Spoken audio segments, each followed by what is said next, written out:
로마서 11장. 그러면 내가 묻습니다. 하나님께서 자기 백성을 버리신 것은 아닙니까? 그럴 수 없습니다.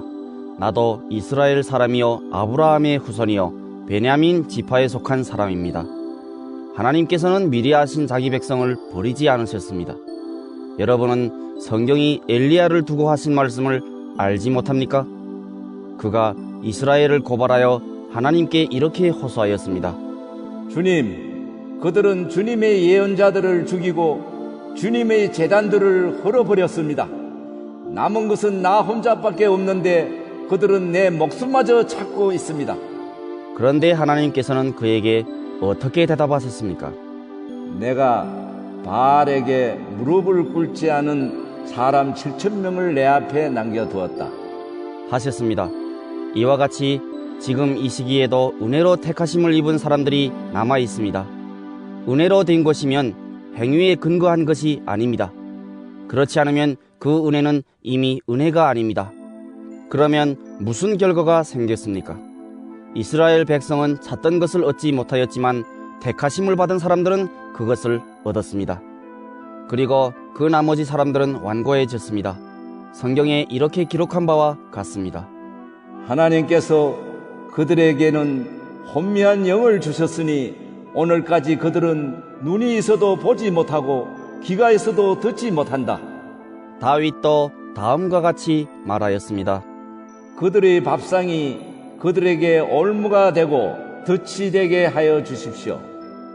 그들이 걸려 넘어지고 보복을 받게 하여 주십시오. 그들의 눈이 어두워져서 보지 못하게 되도록 하여 주십시오. 그들의 등이 언제나 굽어있게 하여 주십시오. 그러면 내가 묻습니다. 이스라엘이 걸려 넘어져서 완전히 쓰러져 망하게끔 되었습니까? 그럴 수 없습니다. 그들의 허물 때문에 구원이 이방 사람에게 이르렀는데 이것은 이스라엘에게 질투하는 마음이 일어나게 하려는 것입니다. 이스라엘의 허물이 세상의 부요함이 되고 이스라엘의 실패가 이방 사람의 부요함이 되었다면 이스라엘 전체가 바로 설 때에는 그 복이 얼마나 더 엄청나겠습니까? 이제 나는 이방 사람인 여러분에게 말합니다.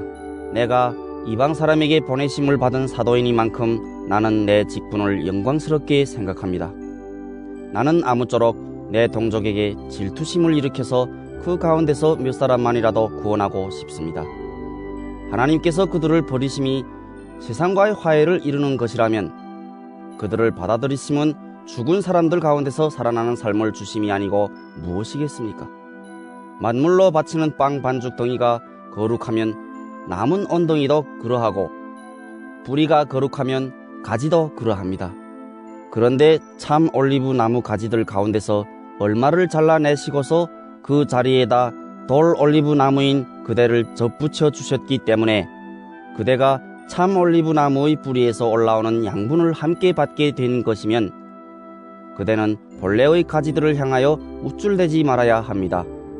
비록 그대가 우쭐댈지라도 그대가 뿌리를 지탱하는 것이 아니라 뿌리가 그대를 지탱한다는 것을 명심해야 합니다. 그러므로 본래의 가지가 잘려나간 것은 그 자리에 내가 접붙임을 받게 하시려는 것이었다 하고 그대는 말해야 할 것입니다. 옳습니다. 그 가지들이 잘린 것은 믿지 않은 탓이고 그대가 그 자리에 붙어있는 것은 믿었기 때문입니다. 그러니 교만한 마음을 품지 말고 도리어 두려워하십시오. 하나님께서 본래의 가지들을 아끼지 않으셨으니 접붙은 가지도 아끼지 않으실 것입니다. 그러므로 하나님의 인자하심과 준엄하심을 생각해 보십시오. 하나님은 넘어진 사람들에게는 준엄하십니다. 그러나 그대가 하나님의 인자하심에 머물러 있으면 하나님이 그대에게 인자하게 대하실 것입니다. 그렇지 않으면 그대도 잘릴 것입니다. 그러나 믿지 않았던 탓으로 잘려나갔던 가지들이 믿게 되면 그 가지들도 젖붙임을 받게 될 것입니다.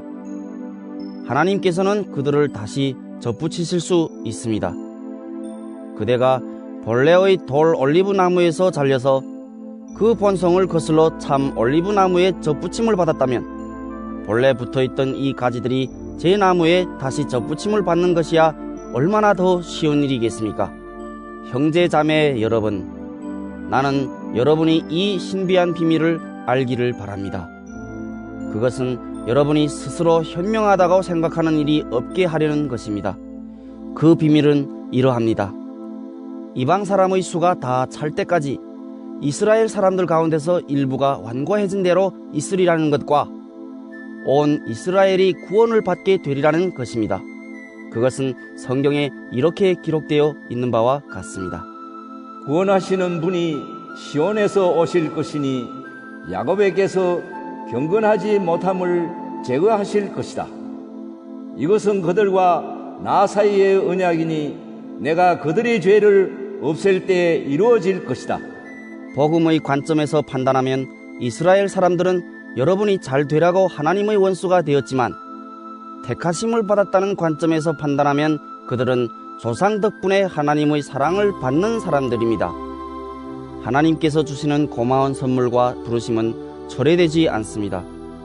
전에 하나님께 순종하지 않던 여러분이 이제 이스라엘 사람의 불순종 때문에 하나님의 자비를 입게 되었습니다.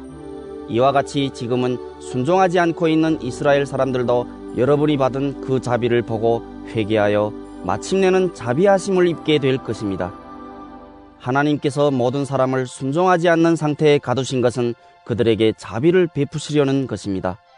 하나님의 부여하심은 어찌 그리 크십니까? 하나님의 지혜와 지식은 어찌 그리 깊고 깊으십니까? 그 어느 누가 하나님의 판단을 헤아려 알 수 있으며 그 어느 누가 하나님의 길을 더듬어 찾아낼 수 있겠습니까? 누가 주님의 마음을 알았으며 누가 주님의 좋은 자가 되었습니까? 누가 먼저 무엇을 들었기에 주님의 답례를 바라겠습니까? 만물이 그에게서 나고 그로 말미암아 있고 그를 위하여 있습니다. 그에게 영광이 세세에 있기를 빕니다. 아멘.